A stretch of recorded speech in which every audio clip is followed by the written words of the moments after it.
మనం యుద్ధమనగానే ఏమనుకుంటాం? సరిహద్దులు, సైనికులు, ఆయుధాలు అంతే కదా? కాని అస్సలైన యుద్ధం, మన కళ్లకు కనపడని యుద్ధమొకటి జరుగుతోంది.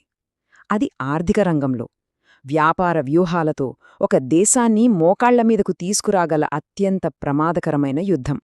ఇప్పుడు చైనా సరిగ్గా అలాంటి ఒక వ్యాపార యుద్ధాన్నే మొదలుపెట్టింది. దాని టార్గెట్ భారతదేశపు కలల ప్రాజెక్ట్, మన దేశంలో వేగంగా ఎదుగుతున్న ఎలక్ట్రిక్ వెహికల్ అంటే ఈవీ ఇండస్ట్రీ. చూడండి, సైనిక యుద్ధంలో జరిగే నష్టం వెంటనే కనిపిస్తుంది. కాని ఈ ఆర్థిక యుద్ధంలో దెబ్బ లోపల నుంచి తగులుతుంది, నెమ్మదిగా. ఒక దేశ ఆర్థిక వ్యవస్థను, దాని ఆత్మవిశ్వాసాన్ని మొత్తం నాశనం చేసేస్తుంది. గమనించండి, ఇది ఏదో మైండ్ సెట్ శిక్షణ కాదు. ఇది ఒక భయంకరమైన నిజమైన వ్యాపార పాఠం. కాని అసలు గేమ్ ఇంకా మొదలు కాలేదు. సరే, మరి ఈ భీకరమైన యుద్ధం ఏ రంగంలో జరుగుతుందో చూద్దాం. ఈ మొత్తం ఆధిపత్య పోరుకు కేంద్ర బిందువు రేర్ ఎర్త్ మెటల్స్ అనే కొన్ని అద్భుతమైన పదార్థాలు. ఇదే అసలైన యుద్ధభూమి అన్నమాట. ఈ రేర్ ఎర్త్ మెటల్స్ అంటే ఆధునిక ప్రపంచానికి ప్రాణం లాంటివి. స్మార్ట్ ఫోన్ల నుంచి యుద్ధ విమానాల వరకు, మరీ ముఖ్యంగా ఈవీ బ్యాటరీలలో వాడే శక్తివంతమైన మ్యాగ్నెట్ల వరకు అన్నీ వీటితోనే తయారవుతాయి. టెక్నాలజీ ప్రపంచానికి ఇవే ఆయువు పట్టు. గమనించండి, వీటి పేర్లో రేర్ అని ఉన్నా ఇవి నిజానికి భూమిలో అంత అరుదైనవేం కావు. మరి అసలైన సవాలు, అసలైన పవర్ ఎక్కడుందంటే వాటిని శుద్ధి చేయడంలోనే ఉంది. ఉదాహరణకు, ఓ 100 కిలోల మట్టిని తవ్వితే అందులోంచి కేవలం 4-5 కిలోల రేర్ ఎర్త్ మెటల్స్ మాత్రమే దొరకొచ్చు. ఈ ప్రాసెసింగ్ను ఎవరు కంట్రోల్ చేస్తే వారే ప్రపంచాన్ని శాసిస్తారు. ఒక్కసారి ఈ చార్ట్ చూడండి. ఇది కేవలం ఒక గ్రాఫ్ కాదు, ఇది చైనా ఆధిపత్యానికి నిలువుటద్దం. ప్రపంచ ఉత్పత్తిలో 60% కంట్రోల్ చేయడమే కాదు, ప్రాసెసింగ్లో ఏకంగా 90% గుత్తాధిపత్యం చైనాదే. అంటే ధర, సప్లై రెండూ వాళ్ల గుప్పిట్లోనే ఉన్నాయి. ఇక్కడే అసలు కథ మొదలవుతుంది. ఇంతటి అసాధారణమైన ఆధిపత్యాన్ని చైనా ఒక్క రోజులో సాధించలేదు. ఇది యాక్సిడెంటల్ కాదు. ఇది 40 ఏళ్లపాటు పక్కాగా అమలు చేసిన ఒక మాస్టర్ ప్లాన్. ఆ వ్యూహమేంటో ఇప్పుడు విశ్లేషిద్దాం. గమనించండి, గొప్ప నాయకులు భవిష్యత్తుని ఎలా చూస్తారో. దశాబ్దాల క్రితమే డెంగ్ జియావోపింగ్ ఈ మాట అన్నారు. ఆయిల్ ఎంత పవర్ఫుల్లో రేర్ ఎర్త్స్ అంతకంటే శక్తివంతమైన ఆయుధం అవుతాయని ఆయనప్పుడే గుర్తించారు. విజన్ అంటే ఇదే. ఇదొక చెస్ గేమ్ లాంటిది. ఫస్ట్ 1980లలో నేర్చుకోవటానికి జపాన్, అమెరికా కంపెనీలతో చేతులు కలిపారు. టెక్నాలజీని పూర్తిగా అర్థం చేసుకున్నాక 90లలో వాళ్లను బయటకు పంపించి దీనిని వ్యూహాత్మక ఆస్తిగా ప్రకటించారు. ఆ తర్వాత సబ్సిడీలతో తక్కువ ధరలకే అమ్మి ప్రపంచంలోనే మిగతా కంపెనీలను దివాలా తీయించారు. సో, ఒక లాంగ్ టర్మ్ ప్లాన్, ప్రభుత్వ మద్దతు, టెక్నాలజీ మీద పట్టు, ఇంకా కాంపిటీషన్ను నాశనం చేసే వ్యూహం. ఈ 4 అంశాలు చైనాను ఈ రంగంలో అన్బీటబుల్గా నిలబెట్టాయి. ఇది వ్యాపారంలో ఒక పర్ఫెక్ట్ ఎకోసిస్టమ్ను ఎలా నిర్మించాలో చెప్పే ఒక పాఠం. కానీ ఈ ఆధిపత్యాన్ని వారు ఎలా వాడుకున్నారో చూస్తే ఆశ్చర్యపోతారు.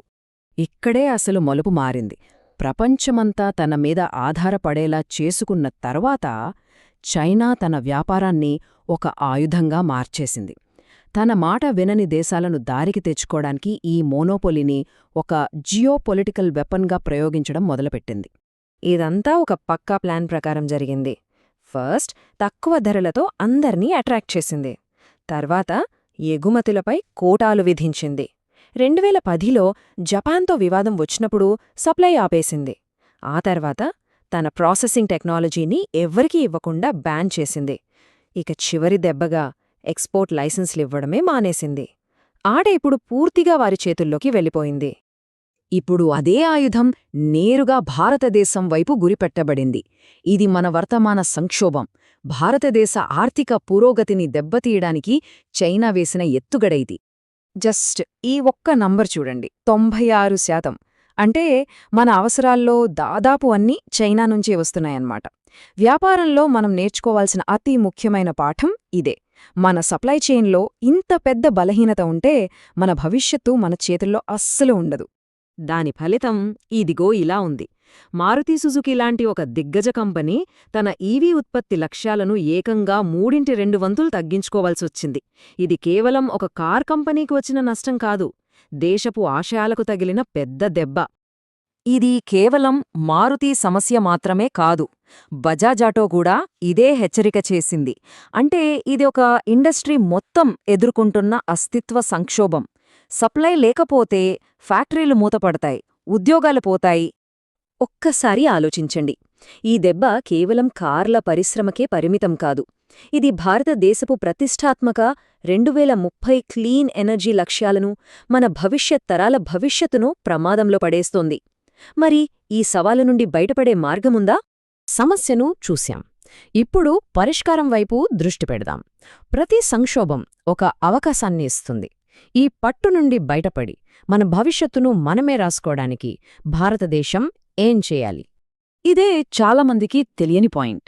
మన దగ్గర ప్రపంచంలోనే 5వ అతిపెద్ద రేర్ ఎర్త్ నిల్వలు ఉన్నాయి. ఇది మన బలం. కానీ వాటిని శుద్ధి చేసే టెక్నాలజీ, ఆ తర్వాత మ్యాగ్నెట్లు తయారు చేసే ఇండస్ట్రీ లేకపోవడం మన అతిపెద్ద బలహీనత. అంటే ముడిసరుకు ఉండి కూడా దాన్ని వాడుకోలేని పరిస్థితన్నమాట. కేవలం నిల్వలుంటే సరిపోదు, మన ముందు ఎన్నో అడ్డంకులున్నాయి. టెక్నాలజీ లేదు, ఖర్చులెక్కువ, ప్రభుత్వ పన్నుల్లో జాప్యం, స్థానికంగా నిరసనలు, ఇవన్నీ మనం గెలవాల్సిన యుద్ధాలు. ప్రతి వ్యాపారవేత్త ఎదుర్కొనే సవాళ్లు కూడా ఇలాగే ఉంటాయి. ఇక్కడే నిజమైన విజయం వస్తుంది. రాత్రికి రాత్రే కాదు, చైనాకు 40 ఏళ్లు పట్టింది. మనం కూడా కనీసం ఒక 15 ఏళ్ల దీర్ఘకాలిక ప్రణాళికతో, పట్టుదలతో పనిచేయాలి. గొప్ప సామ్రాజ్యాలు ఒక్కరోజులో నిర్మించబడవు కదా. కాబట్టి అంతిమంగా మన ముందున్న ఏకైక మార్గం ఆత్మనిర్భరత. మన అవసరాల కోసం ఇతరులపై ఆధారపడకుండా మన కాళ్లపై మనం నిలబడటం. భారతదేశ భవిష్యత్తును సురక్షితం చేసుకోవాలంటే దేశీయ సామర్థ్యాలపై పెట్టుబడి పెట్టడం తప్ప మరో మార్గం లేదు.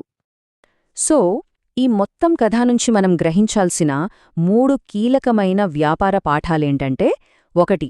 లాంగ్ టర్మ్ విజన్, చైనా 40 ఏళ్ల ప్లాన్లాగన్నమాట. 2. సప్లై చైన్ మీద పూర్తి కంట్రోల్ ఉండాలి. 3. కేవలం బలంగా ఉంటే సరిపోదు, ఎలాంటి తుఫానొచ్చినా తట్టుకుని నిలబడగలిగే ఒక రెసిలియన్స్ని నిర్మించుకోవాలి. చూడండి, ఈ కథ ఒక పాఠం మాత్రమే కాదు, ఇది మన మైండ్ సెట్ని మార్చే ఒక మార్గదర్శక శకం. ఇలాంటి బిజినెస్ యానిమే కేస్ స్టడీస్ కోసం సబ్స్క్రైబ్ చేయండి. ఇంకా మీకిష్టమైన కంపెనీ స్టోరీ ఏదో కామెంట్ చేసి చెప్పండి. जय हो, जय हो, भारत माता की जय।